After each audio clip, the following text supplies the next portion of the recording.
तो किसान आंदोलन का आज 32वां दिन है और आज भी बड़ा सवाल यही है कि अन्नदाता का आक्रोश आखिर कब खत्म होगा। इस विवाद का समाधान कैसे निकलेगा। राहत की बात यह है कि किसान संगठनों ने सरकार की ओर से दिए गए बातचीत के प्रस्ताव को स्वीकार कर लिया है। किसानों ने सरकार से 29 दिसंबर को सुबह 11 बजे बैठक का प्रस्ताव दिया है। उम्मीद है कि इस बार का संवाद समाधान का रास्ता तैयार करेगा। वहीं आज प्रधानमंत्री नरेंद्र मोदी इस साल के लिए आखिरी बार देश से अपने मन की बात करेंगे और किसानों ने इस दौरान ताली थाली बजाकर विरोध करने का ऐलान भी कर दिया है। वहीं दूसरी ओर बातचीत का प्रस्ताव स्वीकार करने के बाद भी किसानों ने 30 दिसंबर को सिंघू बॉर्डर से ट्रैक्टर मार्च की घोषणा की है। वहीं दूसरी ओर किसानों के मुद्दे पर एनडीए के साथ ही रहे राष्ट्रीय लोकतांत्रिक पार्टी के प्रमुख हनुमान बेनीवाल ने एनडीए से नाता तोड़ने का ऐलान कर दिया है।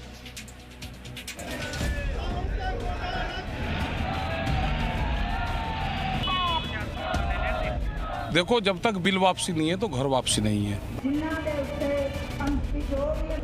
मुझे आशा है कि अंतिम वार्ता होगी और बिल्कुल इस आंदोलन की मुझे आशा है कि समाप्ति की ओर दिशा के अंदर हम जाएंगे। कब खत्म होगा किसानों का संग्राम? फिर होगा संवाद तो क्या बन जाएगी बात? एक और वार्ता पर क्या निकल सकेगा रास्ता? किसान आंदोलन के 32वें दिन भी सबसे बड़ा सवाल यही है। थोड़ी राहत की बात यह जरूर है कि किसान संगठन बातचीत को तैयार हो गए हैं। संवाद ही विवाद के समाधान का विकल्प है, इसलिए उम्मीदें बढ़ी हुई हैं। संयुक्त किसान मोर्चा की ओर से सरकार को चिट्ठी लिखी गई है। 29 दिसंबर की सुबह 11 बजे बातचीत पर सहमति जताई गई है। बीच का रास्ता यही है कि बिल वापसी ले लो, कोई रास्ता नहीं है। बिल वापसी एक समाधान है। किसान जीतेगा तो ये देश जीतेगा, किसान हारेगा तो देश की सरकार हारेगी। ये देखो, जब तक बिल वापसी नहीं है तो घर वापसी नहीं है। किसानों की ओर से बातचीत को लेकर जताई गई सहमति से सरकार भी खुश है। उम्मीद यही है कि इस बार की बातचीत देश के लिए अच्छी खबर लाएगी।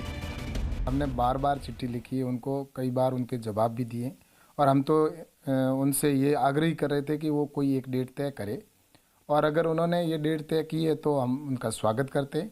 और निश्चित रूप से किसी भी समस्या का समाधान होता है वो बातचीत से ही निकलता है। तो 6 दौर की वार्ता पहले कर चुके हैं और ये 7वें दौर की वार्ता है और ये मुझे आशा है कि अंतिम वार्ता होगी और इसके अंदर बिल्कुल किसान और हम बैठकर एक नतीजे पर पहुंचेंगे और बिल्कुल इस आंदोलन की मुझे आशा है कि समाप्ति की ओर दिशा के अंदर हम जाएंगे। वार्ता होगी तो रास्ता भी निकलने की उम्मीद बनेगी, पर सवाल यह है कि रास्ता कितना आसान है, क्योंकि किसानों ने बातचीत का न्योता जरूर स्वीकार कर लिया है, लेकिन शर्तों के साथ।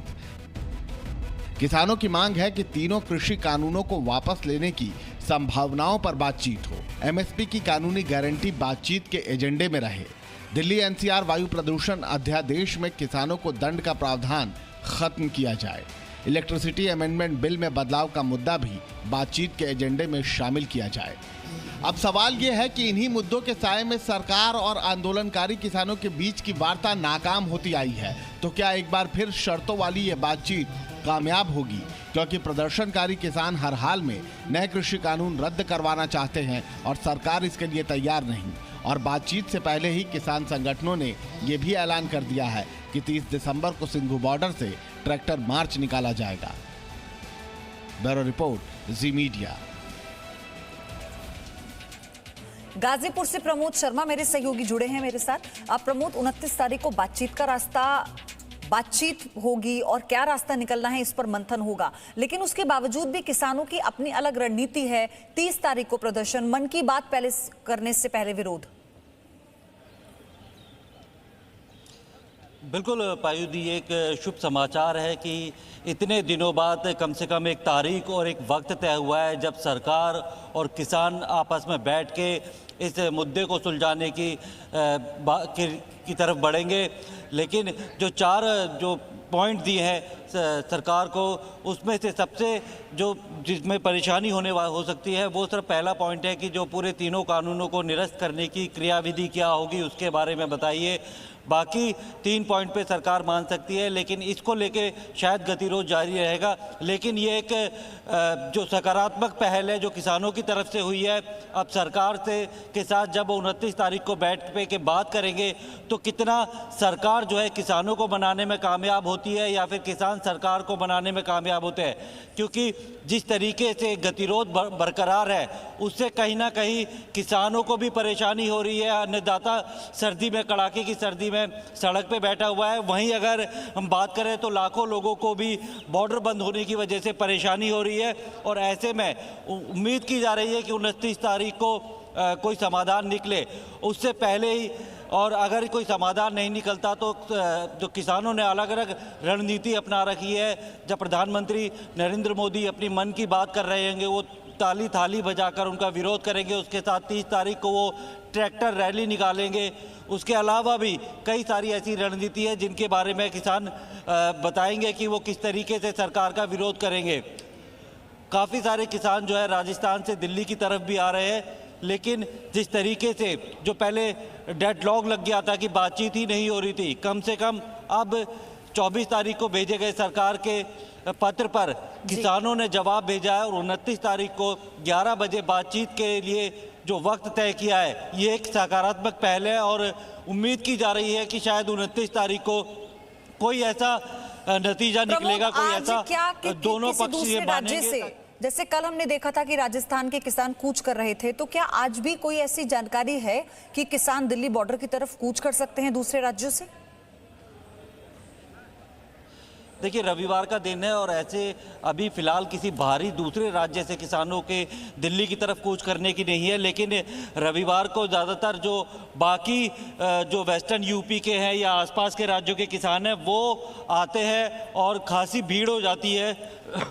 वो यहाँ पर आके इन प्रोटेस्ट को, इनका आंदोलन को में शामिल होते हैं। और कुछ किसान जो है, क्योंकि अभी कटाई का वक्त भी है फसल की, तो कुछ लोग वहाँ से चले जाते हैं, जो यहाँ से पहले गए हुए वो वापस आते हैं। तो इस तरीके से इन्होंने पूरी रणनीति बनाई है ताकि जो फसल का नुकसान है वो भी ख़राब ना हो, वो भी ना हो, और यह आंदोलन भी जारी रहे। तो ऐसे में रविवार का दिन होता है और साथ में छुट्टी का दिन है, तो बाकी और जो गैरसारी संस्थाएँ हैं या बाकी जो दूसरे क्षेत्र के लोग हैं वो भी आके किसानों के आंदोलन में समर्थन देते हैं। और आज भी ये उम्मीद की जा रही है कि जब ये बात हो गई है कि 29 तारीख को 11 बजे बातचीत की जाएगी, तो तमाम जो संगठन है उनके नेता दोबारा बैठ के विचार विमर्श करेंगे कि किस तरीके से बातचीत को आगे बढ़ाना है, क्या क्या अहम मुद्दे होंगे। ठीक है प्रमोद, फिर आपसे और अपडेट हम लेते रहेंगे, और अपडेट आपके जरिए हम दर्शकों तक पहुंचाएंगे। आपका धन्यवाद।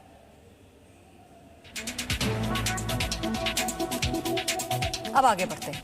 बंगाल में चुनाव का ऐलान अभी दूर है, लेकिन राजनीति कैसे सर्दी के मौसम में गर्म हो चुकी है, यह आपको बताएंगे। बीजेपी ममता बनर्जी के घर में सेंधमारी करने में जुटी है, तो दूसरी ओर टीएमसी भी अपनी किलेबंदी मजबूत करना चाहती है। सियासी लड़ाई में शाह मात का खेल तो अपनी जगह, सत्ता का आना और जाना भी ठीक है, लेकिन सवाल यह है कि बंगाल में लोकतंत्र चलेगा या लाठी तंत्र, क्योंकि जनता की बातें करने वाले नेताओं की जुबान कैसे फिसल रही है और वो कैसे बयान दे रहे हैं, वो आप देखिए।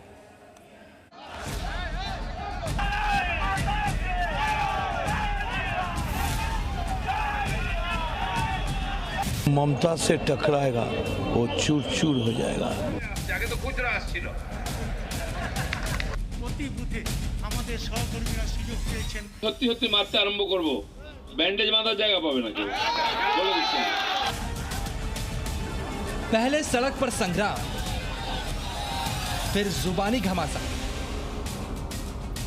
एक पार्टी सत्ता में बैठी और दूसरी पार्टी सत्ता पाना चाहती है, लेकिन सत्ता की ये लड़ाई बंगाल में कितनी बदरंग होने लगी है, यह आप इन बयानों और तस्वीरों से समझ सकते हैं।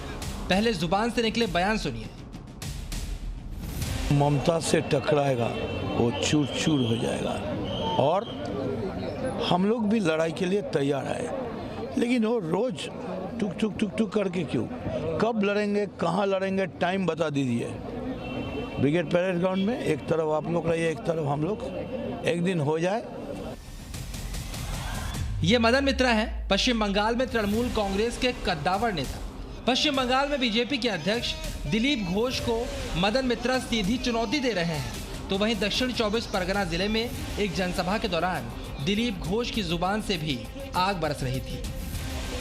আমার উপরে 40টা কেস দিয়ে দিয়েছে, আমি কি ডাকাতি করেছি? তার তো একটা চড় মারি।